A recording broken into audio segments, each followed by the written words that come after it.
তেল ছাড়াই মুরগির মাংসের এই নাস্তাটি বড় থেকে ছোট যেই দেখবে সেই ঝাঁপিয়ে পড়বে। তার সাথে টমেটোর চাটনি বানিয়েছি, যেটা এই নাস্তাটির স্বাদকে দ্বিগুণ বাড়িয়ে দেবে। আসসালামু আলাইকুম মাই ইউটিউব ফ্যামিলি। দেশ বা দেশের বাইরে যে যেখানে আছেন সকলকে আমার সালাম। সকলে সুস্থ থাকুন, ভালো থাকুন আর নেক পথে চলুন, এই দোয়াই করি আল্লাহ পাকের কাছে। আর আপনারাও আমাদের জন্য দোয়া করবেন, আমরা যেন সুস্থ সবল থাকতে পারি আর নেক পথে চলতে পারি। ফ্রেন্ডস, আজকের নাস্তাটি তেল ছাড়াই বানিয়েছি আর খুবই সুস্বাদু নাস্তা। এটা বড় ছোট সবারই কিন্তু পছন্দ হবে। বানানো খুবই সোজা, তার সাথে টমেটোর একটা দারুণ স্বাদের চাটনি বানিয়েছি, যেটা এই নাস্তার স্বাদকে আরও বাড়িয়ে দেবে। তাই ফ্রেন্ডস, আপনাদের কাছে রিকোয়েস্ট, ভিডিওটি প্রথম থেকে শেষ পর্যন্ত দেখবেন, স্কিপ করবেন না। চলুন শুরু করি। বিসমিল্লাহির রহমানির রহিম। এখানে একটা বোল নিয়েছি আর এক বাটি ময়দা নিলাম আর স্বাদ মতো লবণ নিলাম। লবণটাকে ভালো করে মিশিয়ে নিলাম। এবার 1 চামচ সাদা তেল দেব। তেলটাকে দিয়ে খুব ভালোভাবে এটাকে মেখে নেব।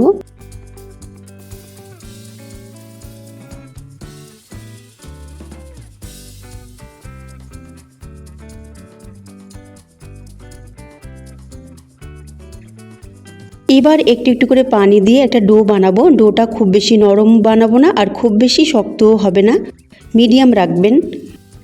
তো একটু একটু করে পানি দিয়ে ডোটাকে বানাবেন, প্রথমেই বেশি পানি দেবেন না।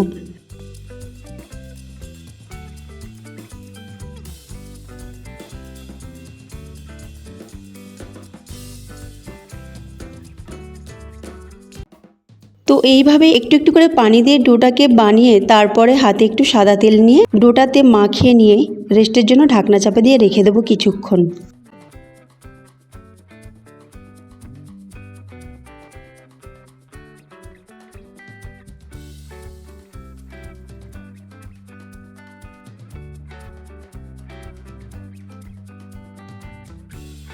এদিকে একটা বোল নিয়েছি, বোলেতে 1 বাটি মুরগির মাংসের কিমা নিয়ে নিলাম।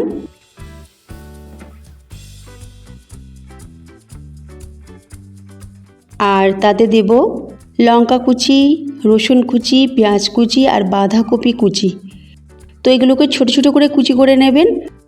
তো সব হাফ কাপ করে নিয়েছি পেঁয়াজ কুচি, বাঁধাকপি আর লঙ্কাটা 2টো নিয়েছি আর 1 টেবিল চামচ রসুন কুচি নিয়েছি। সবগুলো উপকরণ দিয়ে দিলাম। এবার এর সাথে কিছু মশলা দেব। কালো মরিচের গুঁড়ো হাফ চামচ, 1/4 চামচ শুকনো লঙ্কাকে কুটে নিয়েছি, যেটাকে বলা হয় চিলি ফ্লেক্স, স্বাদ মতো লবণ, ভিনিগার 1.5 চামচ,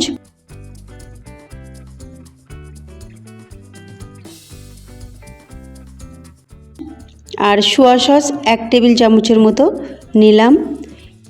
এবার সব উপকরণকে খুব ভালোভাবে মুরগির মাংসের সাথে মাখিয়ে নিতে হবে।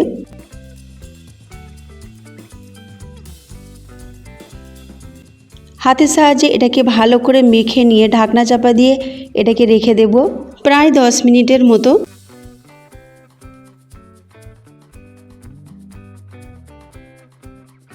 দশ মিনিট পর ফিরে আসছি। মেখে রাখা ময়দার থেকে লেচি কেটে নেব। লেচিগুলো একটু বড় বড় করে কাটবো। রুটির লেচি যেরকম কাটি তার থেকে একটু ছোট সাইজের, যেমন ধরুন লুচির লেচির মতো আমি করে নেব। তো এখানে 6 থেকে 7টি লেচি হয়েছে। এবার একটা লেচি নিয়ে গোল করে আর বাটির মতো করে নেব।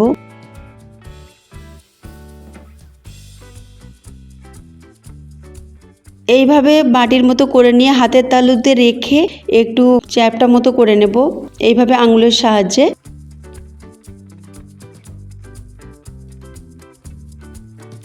তারপরে যে মুরগির মাংসের আমি পুরটা বানিয়েছি সেটা এর মধ্যে দিয়ে দেব। তো বেশি করে দেবেন না, দিলে কিন্তু এটাকে খুব ভালো করে মুড়ে নেওয়া যাবে না। তো আমি এই চামচটা 1.5 চামচের মতো নিচ্ছি।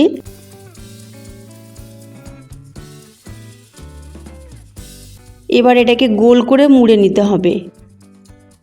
যদি না জোরে তখন আঙুলে একটু পানি নিয়ে এটাকে মুড়ে নেবেন। পানি দিলে কিন্তু খুব ভালোভাবে মুড়ে যায়, তবে আমার পানি লাগেনি। আমি এইভাবে গোল করে এটাকে মুড়ে নিলাম। এবার দেখুন এই রকম হয়েছে।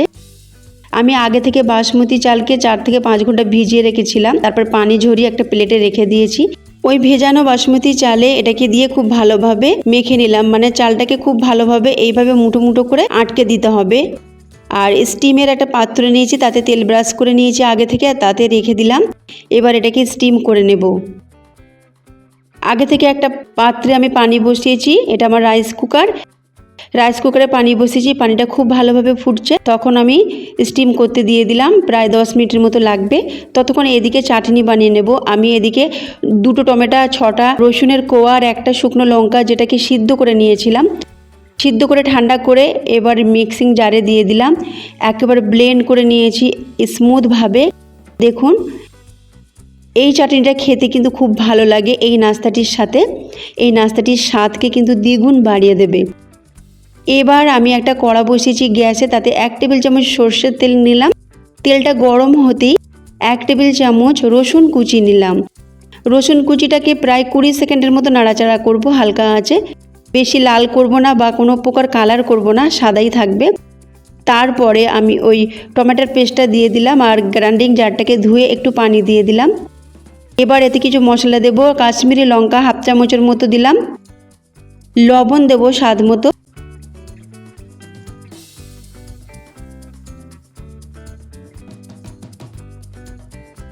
আর চিনি 1 চামচ দিলাম। চিনিটা আপনারা চাইলে আর একটু বাড়িয়ে দিতে পারেন যদি মিষ্টি পছন্দ করেন বেশি।